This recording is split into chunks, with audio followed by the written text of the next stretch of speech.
सही कहा है, किसी ने दूसरे के साथ किया गया बुरा बर्ताव आपके बर्बादी के सारे रास्ते खोल देता है।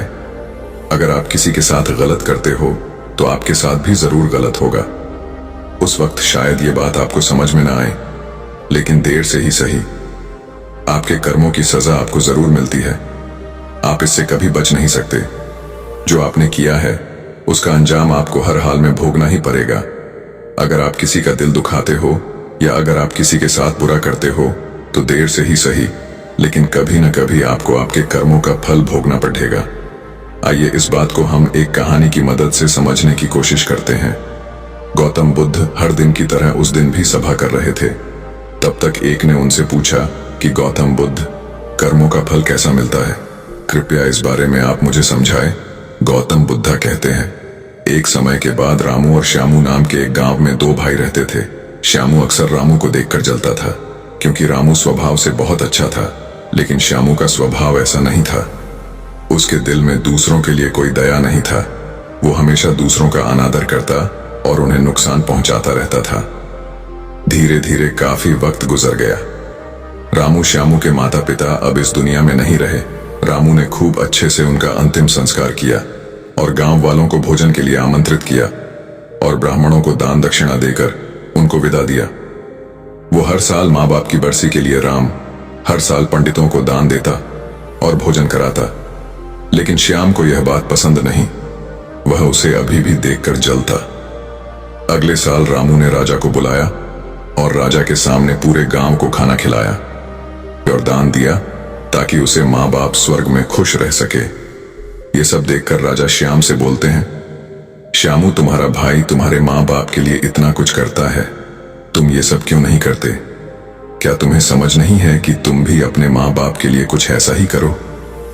श्याम में कुछ नहीं बोला और वहां से चला जाता है। वो इस बात को लेकर गुस्सा होता है कि आज रामू की वजह से उसकी राजा ने बेइज्जती कर दी। वो अपने अपमान का बदला लेने के बारे में सोचता है और अगले दिन एक ढोंग करना शुरू करता है। नगर के सामने जोर जोर से चीखने लगता है, मेरे माँ बाप मेरे सपने में आए थे, वो स्वर्ग में खुश नहीं है। वो चाहते हैं कि कोई उन्हें वहां जाके खाना बना के खिलाए, वो तभी खुश रहेंगे। उन्होंने मुझे सपने में कहा था, जो रामू को मेरे पास भेज दो, वो उनकी बहुत सेवा करता है, वो इसके साथ बहुत खुश रहेंगे। राजा कहते हैं, ये तो अच्छी बात है, लेकिन इसके लिए तो रामू को मरना पड़ेगा। रामू को सब समझ आता है, ये सब कहीं ना कहीं उसको फंसाने की चाल है, लेकिन वो कहता है, चलो इसी बहाने मैं जरूर सेवा करके दिखाऊंगा। रामू मरने को तैयार हो जाता है। वो राजा से कहता है, राजा, आप अगले दिन नदी किनारे एक नाव का बंदोबस्त कराए। मैं नाव से कूदकर नदी में अपनी जान दे दूंगा और फिर मैं स्वर्ग में जाके माँ बाप की सेवा करूंगा। राजा कहते हैं, ठीक है। अगले दिन ये सारे बंदोबस्त कर दिए जाएंगे।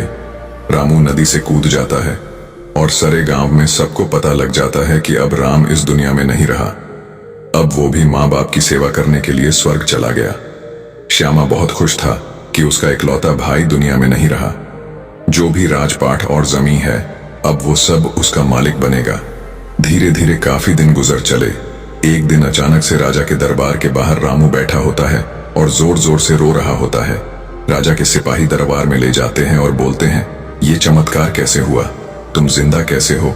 ये सब क्या बला है? फिर राम बताता है, मैं स्वर्ग में गया था, मैंने वहां देखा, लेकिन मेरे बाबा अब भी खुश नहीं हैं। वो मेरे पे गुस्सा हो रहे थे। उन्होंने मुझसे बोला, तुम्हें वैसे खाना बनाने भी नहीं आता तुमसे। अच्छा तो श्याम है, वो अच्छा खाना बनता है, इसलिए तुम जाओ और तुम उसे भेज दो। राजा श्याम को बुलाते हैं और सारी बात बता देते हैं कि तुम्हारे भाई ने तुम्हारे माँ बाप के लिए इतना त्याग किया है, लेकिन अब तुम्हारी बारी है। क्या तुम उनके लिए ऐसा कुछ नहीं करोगे? श्याम को अब ना चाहते हुए भी आखिर ये काम करना ही पड़ा है। अगले दिन फिर से सारी तैयारी कराई जाती है, लेकिन राम ने सोचा कि अगले दिन मैं जाऊंगा ही नहीं। अगले दिन मैं शहर छोड़कर कहीं चला जाता हूँ। फिर राम ने राजा को सारी बात बता दी थी। दरअसल वो जिंदा कैसे बचा, उसने पहले ही मछुआरे से अपनी बात कह रही थी कि वो उसकी जान बचाएगा। मछुआरे उसकी जान बचाई और वो 1 महीने तक नगर के बाहर रखा और सही वक्त आने पर राजा के दरबार में उपस्थित हुआ। वो वैसा सिर्फ उसको सबक सिखाने के लिए करना चाहता था।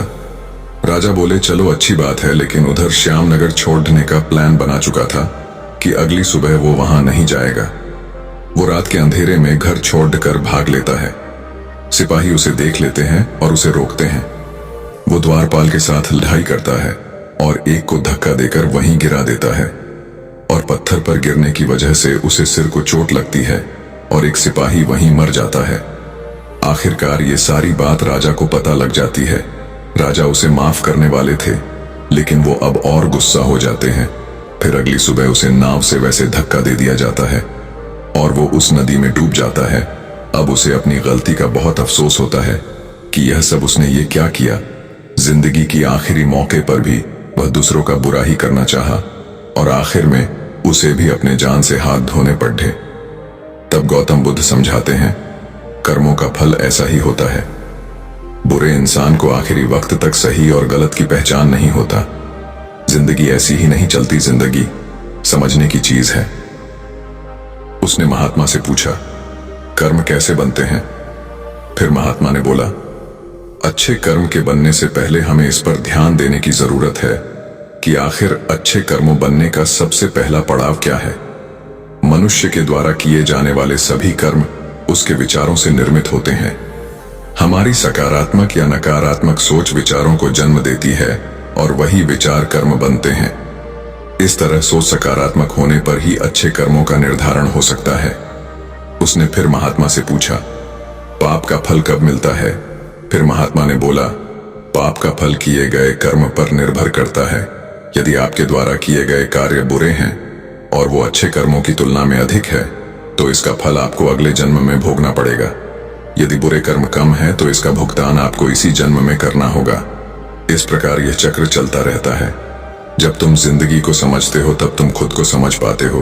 तुम तभी देखोगे कि इस दुनिया में जितने भी जीव जंतु पेड़ पौधे हैं, सब तुमसे जुड़े हैं। उनकी रक्षा करना, उनके बारे में अच्छा सोचना और उनका भला करना भी तुम्हारी जिम्मेदारी है। जब तुम दूसरों के लिए अच्छा करते हो तो बदले में तुम्हारे लिए भी अच्छा होता है। लेकिन जब तुम किसी दूसरे का बुरा करते हो और तुम्हें लगता है कि तुम्हारे साथ बुरा नहीं होगा, और हो सकता है कि शायद उस वक्त तुम्हारे साथ बुरा ना भी हो, लेकिन ऐसा कुछ नहीं, कभी ना कभी तुमको उसका हर्जाना भुगतना ही पड़ता है। इसीलिए तुम्हें यहाँ पे किसी का बुरा करने का कोई हक नहीं है। तुम्हें यहाँ पे किसी के साथ गलत व्यवहार करने का कोई हक नहीं है, क्योंकि कर्मों का फल कभी ना कभी मिलता ही है। बाकी अगर ये कहानी आपको अच्छी लगी हो तो इस वीडियो को लाइक